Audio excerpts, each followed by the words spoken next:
Kenny's hopes get crushed at World Supercross. Hey everybody, Walty Wanderers, buckle up, strap in. We got a hard-hitting, pull no punches, no sugarcoating it, no rainbows, no sunshine. I'm just going to give it to you and give it to you straight. We got a good one to unpackage today. Welcome to the show. I hope everybody's doing great. So Kenny boy Roczen, welcome to the swimming pool, my friend. Listen, I'm a huge Kickstart fan. Listen, and our job here, I really enjoy reporting on this stuff, and I know you guys enjoy participating in it because we're not going to just follow suit and conform to what the industry wants us to conform to. They are watering this sport down to the max. And most of the riders know this. Kenny Roczen knows this.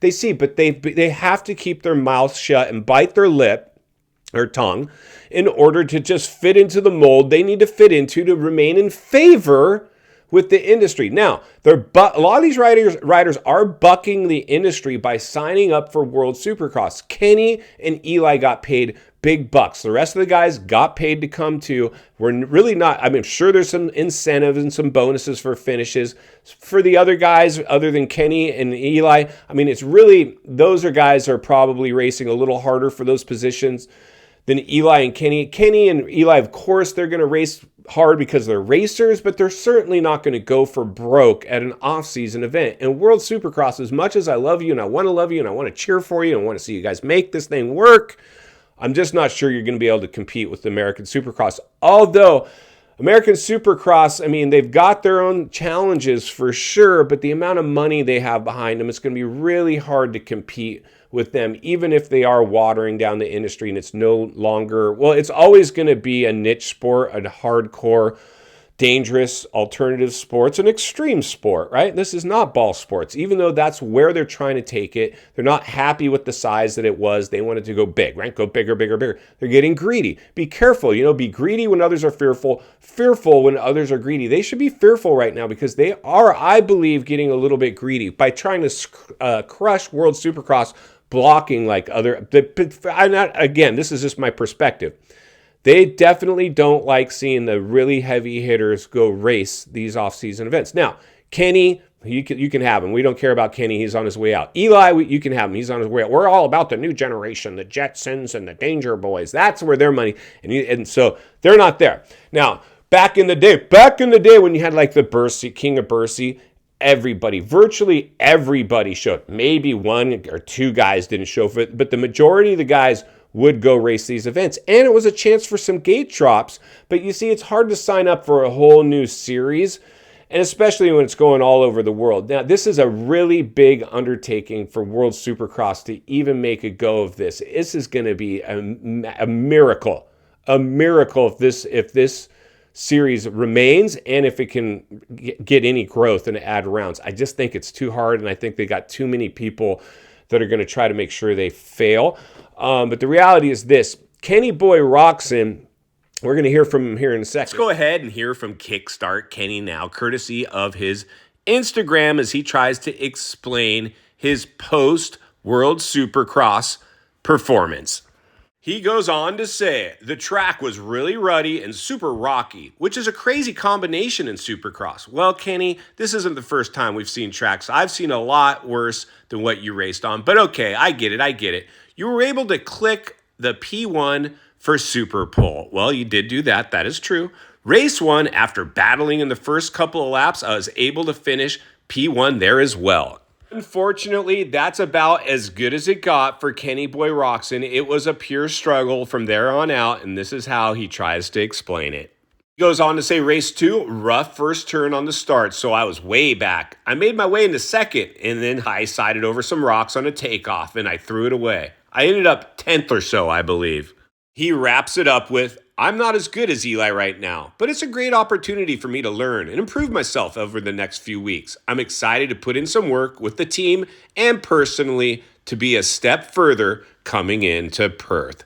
And there it is there. Kenny boy, we love you, my brother. And yeah, you're right. You're not as good as Eli, and probably even with some growth with the bike, the team, and maybe even personally, it's going to be a tall order to run with beast mode. But props to you, brother. Props to you.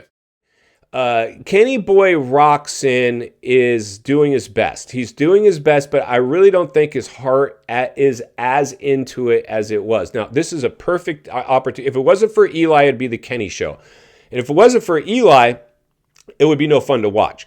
Now, Eli clearly is the faster guy out there, and Kenny clearly is at the tail end of his career. I'd be surprised if we see even Kenny make it a full season this coming year. It wouldn't shock me to see him announce his retirement. Unfortunately for Kenny, I don't think he's done racing for a couple reasons. One, nobody wants to leave a buck on the table. If he can still pull down a decent contract and decent money, he's going to go line it up. And he's always going to be, if I'm his agent, I'm really saying, Kenny, I'm trying to paint a picture like, Kenny, I've been training, we got a new whoever involved, and we think we can make a championship run, definitely be in the title hunt at the end. I don't even think, Kenny can be a top 5, even a top 10 rider, just like Chad Reed towards the end of his career. He was getting smoked out there. That was brutal, Walty. I stayed out way too long trying to collect one more paycheck. But he still would get a pretty decent line in the pits to sign autographs and sponsors like that. So if you have an agent that can show, hey, we're getting a lot of fanfare, we're this active on social media, we're going to give you this many, posts along with your big, sponsorship dollars, teams will latch on to an icon like Kenny. I just don't think this is it. I mean, I think Kenny, it's just over for Kenny Roczen. Now, I'd love to be proved wrong because we all want a Cinderella story, especially one like Kenny where he basically almost lost his arm and his career. He made it back. So anything he does from this point forward, like, we're cool with it, right? We're like, dude, it's Ken Roczen. Give the guy a break. I think one of the things that did kind of hurt him a little bit, I think he took the Suzuki ride for the money. I think there was other deals on the table, but somehow with the Progressive Insurance coming alongside with some big money, that's because let's just be honest, man. The Suzuki was on life support, right? That thing was on life support. The thing is so behind the curve with its technology. I mean, the kickstart thing itself. So nobody picks the Suzuki, even though he tried to say it was, and we gave him a mulligan, even though we kind of saw through it like, okay, Kenny, it sounds good on paper, but really, did you really want to go with the Suzuki? Nobody rides the Suzuki because they want to. They ride the Suzuki because they got paid to. And that's fine too. And listen, with the right amount of money and, upgrades to the bike, clearly it can still be competitive in the right hands. And which Kenny showed that. I mean, he won on the thing.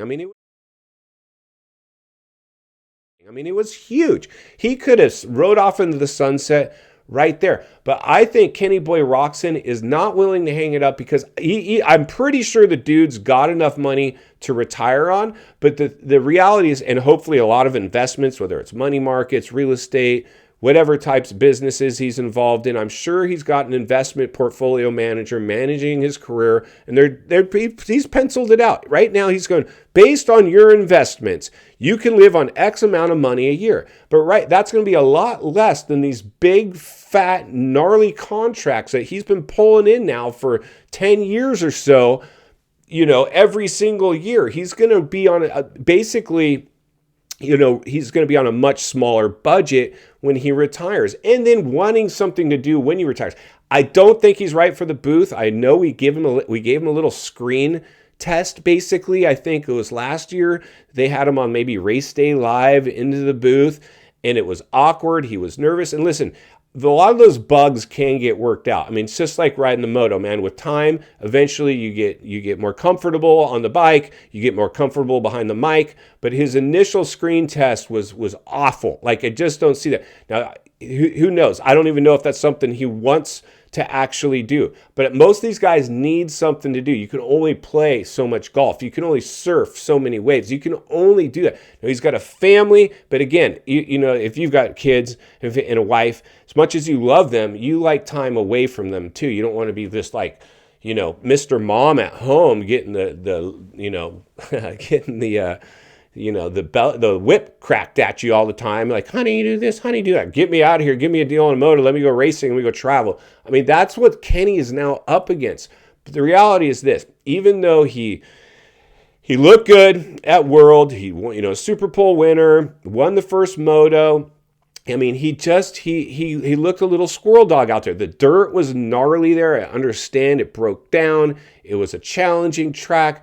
And I still think, Kenny with the good start, Eli with the bad start, a little bit of luck. Kenny clearly can win one of these races, but unfortunately, he's going to need a little luck, and that's not going to get it done long term. And final thoughts, I come to you as a friend, as a content creator, as a moto guy. Wants to see you not only win on the track, off the track. Understand the waters you're swimming in now. Shark infested. Kenny boy, welcome to the swimming pool. Listen, bro, this is insane, dude. It's looking like this is potentially leading up to your farewell tour. I'm sure you're probably thinking, if I'm in your camp, listen, dude, if done right, we can capitalize probably on X amount of dollars for X amount of years. Unfortunately, Kenny, you've already suffered the big injury, and this is the most dangerous sport, gladiator blood games sport on planet Earth. You know how quick things can go sideways when you least expect it. And I know you've got a family, kids, and a lot of money at this point. I'm sure you're right now,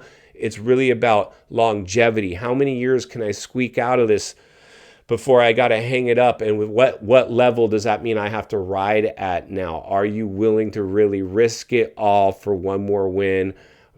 That's about it, because the championship's just out of the question. As long as the Wonder Boys around, these new crop riders are coming in, you're getting phased out, but you're Kenny Boy Roczen, you're still a huge draw, all cheering for you. But I think at this point, your ship may have sailed. In the meantime, Walty will be here to blow the lid off it every step of the way, because it's not only what we need, it's in fact what we deserve. If you appreciate the content, I want to humbly ask you to give the video a like, subscribe to the channel, leave a comment below. I'd love to hear from you. Social media links in the description of this video if you'd like to follow me there, along with links to channels I've appeared on I think you might enjoy. If you enjoyed this video, you're going to love the next video, and there's an easy subscribe icon for your convenience.